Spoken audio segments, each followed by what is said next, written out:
অভ্যুত্থানে যে কয়েকটি রণক্ষেত্র ছিল জেলা হিসেবে, তার মধ্যে অন্যতম একটি রণক্ষেত্র ছিল এই বগুড়া জেলা। এই বগুড়া জেলা একটার পর একটা আমার ভাইকে শহীদ করা হয়েছে। এই বগুড়া জেলার একজনের পর একজন আমার ভাই বোনের শরীর থেকে রক্ত ঝরানো হয়েছে। বিগত 16 বছরে যেই জেলার নাম শুনলে উন্নয়ন বাজেট বিভিন্ন জায়গায় প্রমোশন থেকে শুরু করে অগ্রগতিতে নেওয়া হয়েছে। আপনারা যদি দেখেন আপনাদের এই বগুড়া জেলায় একটি চতুর্থ সারির হাসপাতাল বানানো হয়েছে। এই হসপিটালে নতুন বাংলাদেশ গড়ে তোলে আবু সাইদ মুক্ত।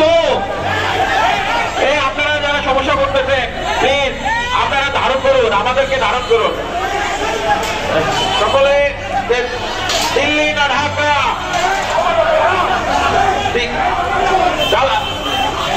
ধন্যবাদ সকলকে। আবু সাইদ মুক্ত, ইনকিলাব ইনকিলাব। এবং হাসিনা তার আওয়ামী লীগ, যুবলীগ, ছাত্রলীগের সকল সন্ত্রাসীকে একসাথে নিয়ে বাংলাদেশে এমন একটি গণহত্যা হয়েছে।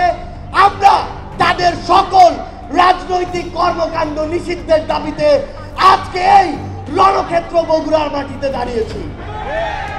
আমরা স্পষ্ট করে একটি কথা বলতে চাই, এই আওয়ামী লীগ শুধুমাত্র 2009-এ পিলখানা হত্যাকাণ্ড ঘটায়নি। এই আওয়ামী লীগ শুধুমাত্র 13 সালে শাপলা চত্বরে হেফাজতের ওই মাহফিলে শত শত ভাই বোনকে হত্যা করেনি।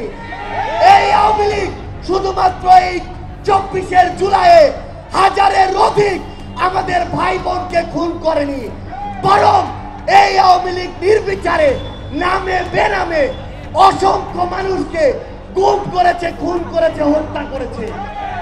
আমরা আমাদের জায়গা থেকে স্পষ্ট করে বলি, এই খুনি হাসিনা এবং তার এই প্ল্যাটফর্ম, সন্ত্রাসী প্ল্যাটফর্ম আওয়ামী লীগ এই বাংলাদেশে কোন রাজনৈতিক কার্যক্রম করতে পারে না।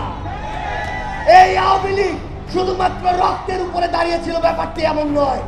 এই আওয়ামী লীগ পুরো বাংলাদেশে জেলার নাম ধরে, ব্যক্তির নাম ধরে, দলের নাম ধরে বৈষম্য করেছে।